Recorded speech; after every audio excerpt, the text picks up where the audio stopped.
ಮಾಜಿ ಸಿಎಂ ಎಚ್ಡಿಕೆಗೆ BJP high command secret task ಅನ್ನು ಕೊಟ್ಟಿದೆ. ಮೈತ್ರಿಕೂಟದ ಟ್ರಬಲ್ ಶೂಟರ್ ಆಗಿದ್ದಾರೆ ಮಾಜಿ ಸಿಎಂ ಕುಮಾರಸ್ವಾಮಿ. ನೋಡಿ, ಈಗ ಎಲ್ಲ ಬಿಜೆಪಿ ನಾಯಕರಿಗಿಂತ ಕುಮಾರಸ್ವಾಮಿ ಅವರಿಗೆ ಜವಾಬ್ದಾರಿ ಜಾಸ್ತಿ ಅಂತ ಅನಿಸ್ತಾ ಇದೆ. ಈಗ ಮೈತ್ರಿ ವಿಚಾರಕ್ಕೆ ಸಂಬಂಧಪಟ್ಟಂದ್ರೆ ಮೈತ್ರಿ ಆದ್ಮೇಲೆ ನಡೀತಾ ಇರುವಂಥ ಬೆಳವಣಿಗೆ ಟ್ರಬಲ್ ಶೂಟರ್ ಅವರಿಗೆ. ಈಗ ಕಾಂಗ್ರೆಸ್ಗೆ ಟ್ರಬಲ್ ಶೂಟರ್ ಅಂದರೆ ಡಿ.ಕೆ. ಶಿವಕುಮಾರ್, ಬಿಜೆಪಿಗೆ ಯಾರು ಅಂತಂದರೆ ಕುಮಾರಸ್ವಾಮಿ ಅವರು ಅಂತ. ಈಗ ಮೈತ್ರಿಗೆ ಬಿಜೆಪಿ ನಾಯಕರ ಅಸಮಾಧಾನ ಶಮನ ಮಾಡುವಲ್ಲಿ ಎಚ್ಡಿಕೆ ಯಶಸ್ವಿ ಆಗ್ತಾರಾ? ಪಕ್ಷದಿಂದ ಅಂತರವನ್ನು ಕಾಯ್ದುಕೊಂಡಿದ್ರು ವಿ ಸೋಮಣ್ಣ, ಅವರ ಅಸಮಾಧಾನ ಶಮನ ಆಗಿದೆ. ನೋಡಿ, ಕುಮಾರಸ್ವಾಮಿ ಅವರು ಆಲ್ರೆಡಿ ಸಕ್ಸಸ್ ಆದ್ರೆ ಈಗ ಸೋಮಣ್ಣ ಅವ್ರನ್ನ ಬಿಜೆಪಿಯಲ್ಲಿ ಉಳಿಸ್ಕೊಳ್ಳೋದಕ್ಕೆ ದಳಪತಿಗಳನ್ನು ಭೇಟಿ ಮಾಡಿ ಬಿಜೆಪಿ ನಾಯಕರು ಚರ್ಚೆ ಮಾಡ್ತಿದ್ದಾರೆ. ಈಗ ಮಲ್ಲೇಶ್ವರಂ ಅಲ್ಲ, ಬಿಜೆಪಿ ಕಚೇರಿ ಓಕೆ, ಅಲ್ಲಿ ಚರ್ಚೆಗಳಾಗಬೇಕಾಗಿತ್ತು, ಅಲ್ಲಿ ಅವ್ರ ನಾಯಕರನ್ನ ಭೇಟಿ ಮಾಡಬೇಕಾಗಿತ್ತು. ಆದರೆ ಈಗ ಬಿಡದಿಯ ತೋಟದ ಮನೆಯಿಂದಲ್ಲ ಕುಮಾರಸ್ವಾಮಿ ಅವ್ರದ್ದು, ಅದು ಈಗ ಒಂಥರ ಹಾಟ್ಸ್ಪಾಟ್, ಶಕ್ತಿ ಕೇಂದ್ರವಾಗಿದೆ ಮೈತ್ರಿ ಪಕ್ಷಗಳಿಗೆ. ಬಿಜೆಪಿ ಹೈಕಮಾಂಡ್ ನೀಡಿದ ಟಾಸ್ಕ್ ಅನ್ನು ಯಶಸ್ವಿಯಾಗಿ ಮುಗಿಸಿದ್ದಾರೆ ಎಚ್ಡಿಕೆ. ಸದ್ಯ ಪಕ್ಷ ತೊರೆದ ಪ್ರಭಾವಿ ನಾಯಕರನ್ನ ಕರೆತರುವಂಥ ಮತ್ತೊಂದು ಟಾಸ್ಕ್ ಕೊಟ್ಟಿದ್ದಾರೆ. ಮಾಜಿ ಸಿಎಂ ಜಗದೀಶ್ ಶೆಟ್ಟರ್ ಅವರನ್ನ ಮತ್ತೆ ಘರ್ ವಾಪಸಿಗೆ ಟಾಸ್ಕ್ ಅನ್ನು ಕೊಟ್ಟಿದ್ದಾರಂತೆ. ಲಿಂಗಾಯತ ಮತ ಸೆಳೆಯಲು ಅನುಕೂಲವಾಗುವಂಥ ಹಿನ್ನೆಲೆಯಲ್ಲಿ ರಿವರ್ಸ್ ಆಪರೇಷನ್ ಮಾಡೋದು. ರಿವರ್ಸ್ ಆಪರೇಷನ್ಗೆ ಮಾಜಿ ಸಿಎಂ ಕುಮಾರಸ್ವಾಮಿಗೆ ಅಮಿತ್ ಶಾ ಟಾಸ್ಕ್ ಅನ್ನು ಕೊಟ್ಟಿದ್ದಾರೆ. ಕಳೆದ 2 ದಿನಗಳಿಂದ ಅಜ್ಞಾತ ಸ್ಥಳದಲ್ಲಿದ್ದ ಕುಮಾರಸ್ವಾಮಿ ಮತ್ತೆ ಕಮಲ ಹಿಡಿಯುವಂತೆ ಶೆಟ್ಟರ್ ಮನವೊಲಿಕೆಗೆ ಕಸರತ್ತನ್ನು ಆರಂಭಿಸಿದ್ದಾರೆ. ಮತ್ತಷ್ಟು ಮಾಹಿತಿ ಎಲ್.ಎನ್. ಸ್ವಾಮಿ ನೀಡ್ತಾರೆ. ಎಲ್.ಎನ್. ಸ್ವಾಮಿ, ಈಗ ಮಲ್ಲೇಶ್ವರಂ ಬಿಜೆಪಿ ಕಚೇರಿಗಿಂತ ಬಿಡದಿಯ ಕುಮಾರಸ್ವಾಮಿ ಅವರು ತೋಟದ ಮನೆಯೇ ಬಿಜೆಪಿಯವರಿಗೆ ಒಂದು ಹಾಟ್ಸ್ಪಾಟ್, ಶಕ್ತಿ ಕೇಂದ್ರ ಆಗ್ತಾ ಇದೆ, ಗಮನಿಸ್ತಾನೇ ಇದ್ದೀವಿ. ಬಟ್ ಈ ಟಾಸ್ಕಲ್ಲಿ ಸಕ್ಸಸ್ ಆಗ್ತಾರಾ ಅಂತ ಶೆಟ್ಟರ್ ಅವರ ಮನವೊಲಿಕೆ, ಇನ್ನುಳಿದಂಥ ನಾಯಕರ ಮನವೊಲಿಕೆಯಲ್ಲಿ ಯಾವ ರೀತಿ ತಂತ್ರಗಾರಿಕೆ ಹೆಣಿತಾ ಇರ್ಬೋದು ಕುಮಾರಸ್ವಾಮಿ ಅವರು? ಬಿಜೆಪಿ ಜೆಡಿಎಸ್ ಮೈತ್ರಿ ಈಗ ಕಾಂಗ್ರೆಸ್ ನಾಯಕರಿಗೆ ಶಾಕ್ ಕೊಡೋದಕ್ಕೆ ಮತ್ತೊಂದು ಒಂದು ರಣತಂತ್ರವನ್ನ ಹೆಣಿತಾ ಇರುವಂತದ್ದು.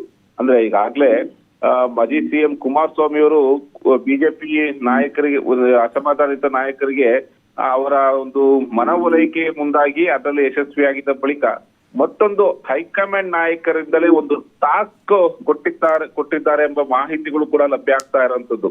ಅಂದ್ರೆ ಮುಂಬರುವ ಲೋಕಸಭಾ ಚುನಾವಣೆ ಹಾಗೂ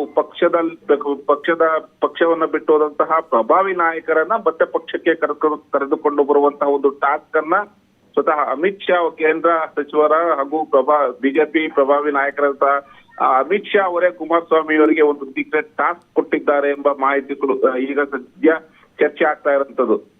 ಈಗಾಗ್ಲೇ ನಾವು ನೋಡೋದಾದ್ರೆ ಬಿಜೆಪಿ ಜೊತೆ ಮೈತ್ರಿ ಬಳಿಕ ಬಿಜೆಪಿ ಪ್ರಬಲ ನಾಯಕರ ಒಂದು ಅಸಮಾಧಾನಕ್ಕೆ ಶಮನ ಹಾಡೋದಕ್ಕೆ ಮಾಜಿ ಸಿಎಂ ಎಚ್.ಡಿ. ಕುಮಾರಸ್ವಾಮಿ ಅವರು ಯಶಸ್ವಿಯಾಗಿರೋದು ಈಗ ಮೇಲ್ನೋಟಕ್ಕೆ ಸ್ಪಷ್ಟ ಆಗಿದೆ.